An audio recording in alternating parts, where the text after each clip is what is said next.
네, 안녕하세요. 우드스탁입니다.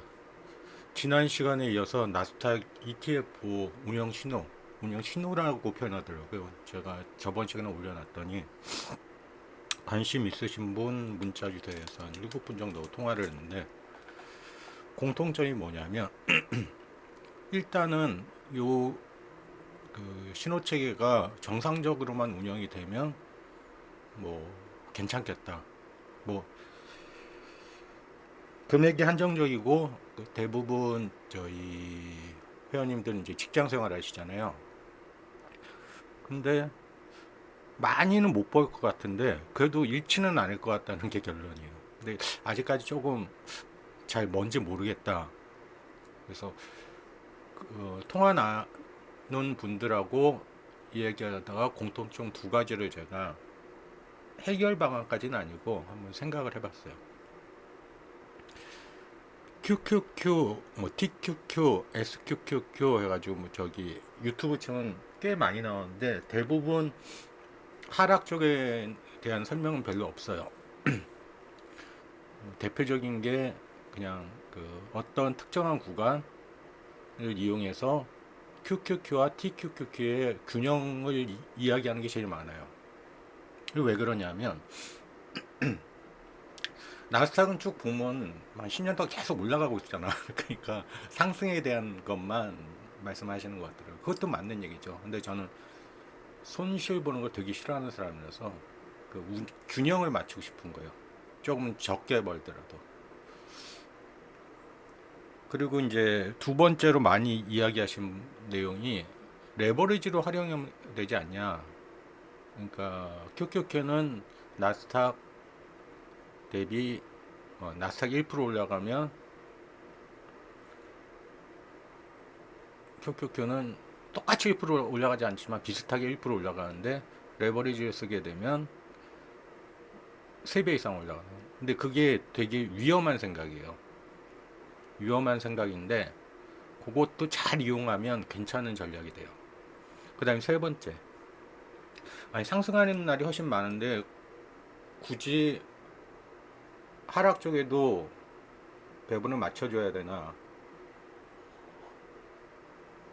물론 그렇죠. 그래도 전 맞춰야 되는 생각. 대신에 총 투자 금액이 정해지면 비율은 틀려야 되겠지. 저번 시간에 잠깐 말씀드렸는데 그거 놓치셨나 봐. 예를 들어서 상승에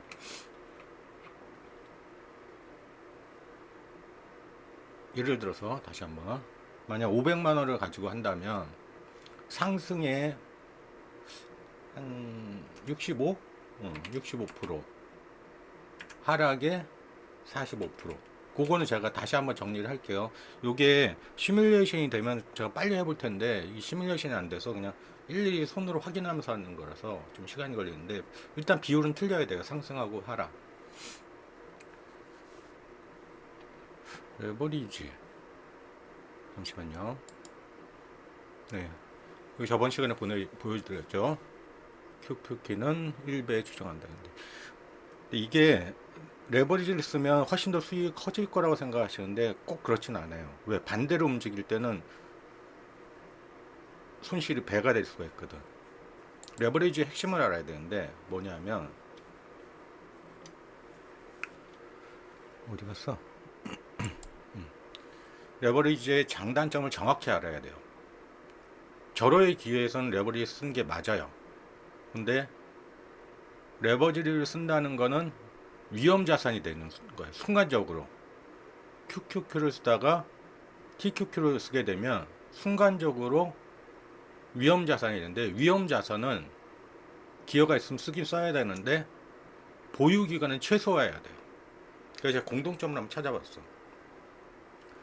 좀 이거는 변수들이 하도 많아가지고 일단 눈에 딱 띄는 거 몇 개만 찾아봤는데 하락 쪽에서 일단 찾아봤어요. 보니까 보세요. 자, 이건 저번 시간에 본 거죠. 이 표시는 뭐냐면 이 선은 제가 잘 모르는 거 할 때는 잘하는 사람들 거를 많이 카피하거든요. 이제 그분들이 이제 말씀하신 게 QQQ와 TQQ 바뀔 때 240일 고점, 240일 저점에서 고점 대비 몇 프로 내려왔을 때는 뭐 TQQ를 사라 뭐 이런 내용이에요 대충. 근데 저는 이제 그것도 이제 감안해서 이제 하나 두 개씩 붙일 건데 이렇게 자 여기서부터 볼까요?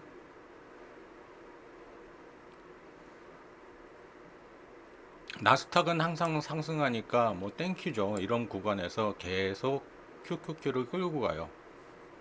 따뜻하겠죠.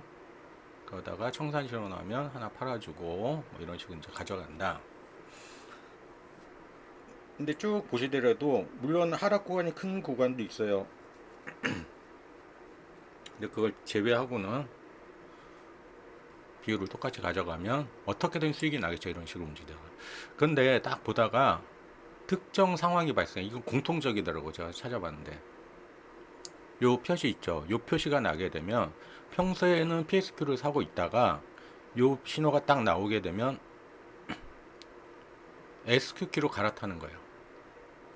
제가 지금 아직 비율을 정확히 안 나눴는데 상승과 하락에 상승에 더 큰 비중을 두라고 그랬죠. 금액상으로. 그럼 이 신호가 딱 나오게 되면 무슨 표시가 되냐면 예를 들어서 내가 500을 갖고 계속 운영을 하고 있었어. 근데 신호가 나오게 되면 QQQ 쪽은 다 비워졌겠죠. 하나 남았겠다. 5분의 1만 남아있고 나머지는 비워졌어요. 그럼 금액은 당연히 남겠죠. 요때 전체 금액이 다 비워진 상태에서 요때 PSQ를 들어가는 게 아니라 SQQ를 들어가는 거예요. 50%를 또는 60%까지 들어가야 될 것 같아요. 그리고 어떤 식으로 청산을 시키냐면 요 신호가 뜨게 되면 기본적으로 SQQ는 10% 갑니다. 많이 가면 20% 가요. 자동으로 익절을 걸어놓은 거예요. 10% 20%. 실제로 그런지 볼게요. 9월 11일 2003년 9월 11일 2003년 9월 11일 종가에 사야 되겠죠. 당연히 9월 11일 9월 11일 종가가 얼마예요? 17.89 이렇게 되네요. 얘 10% 하면 18 합시다. 18달러 욕하는 것 같네. 18달러 합시다. 9월 11일에 저 신호가 떠서 SQQ를 샀다는 가정하에 자동으로 걸어놓으라고 했죠. 자, 10%짜리 1.8 그러니까 19.8 정도 되네요. 19.8 이 정도 되네요. 10% 가죠. 자, 15%는 20.7 정도 되네요. 20.7 20%는 21.6 정도 되네. 그죠? 이날 고가 얼마요? 21.6 갖다 놔서 팔렸겠네. 또는 나는 10%에서 40% 433 이제 2%안 갔어. 그럼 밀리면 그냥 일부 아니 20%까지 갔는데 밀린다고 손절할 수는 없잖아. 팔아버리는 거죠. 이해가 되세요? 요 구간 얘기하는 거예요. 그래도 상승은 맞다라는 판단이 되기 때문에 1분은 항상 갖고 있죠. 켜켜켜. 다시 한번 봅시다. 또 비슷한 게 있는지. 자, 그 다음에 위에 하락신은 없어지니까 계속 끌고 가는 거예요. 또 들고 가다가 뭐 팔려고 하면 조금씩 팔아주고 계속 끌고 가요. 뭐 수익은 굉장히 커지겠죠. 샀다 팔았다 샀다 팔았다 반복하니까 익절된 구간에서 누적 수익은 계속 발생하고 있죠. 다시 3월 28일 다시 한번 나오네요. 3월 28일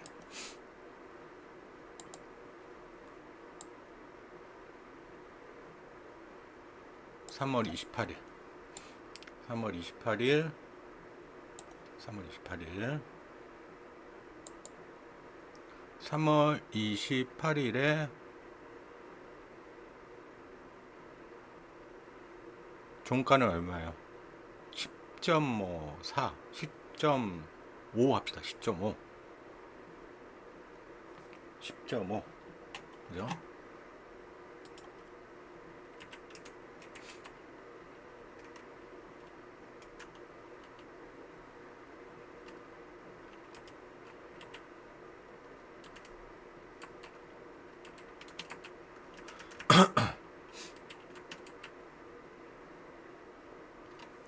15%는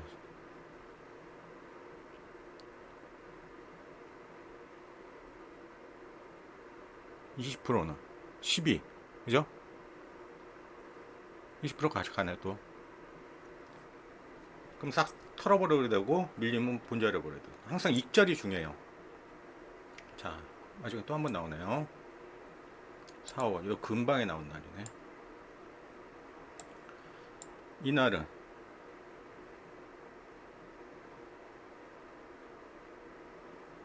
7월 23일.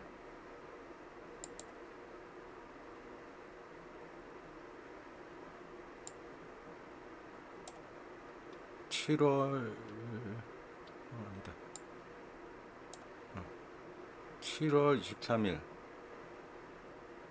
종가가 얼마야? 8. 그죠? 8.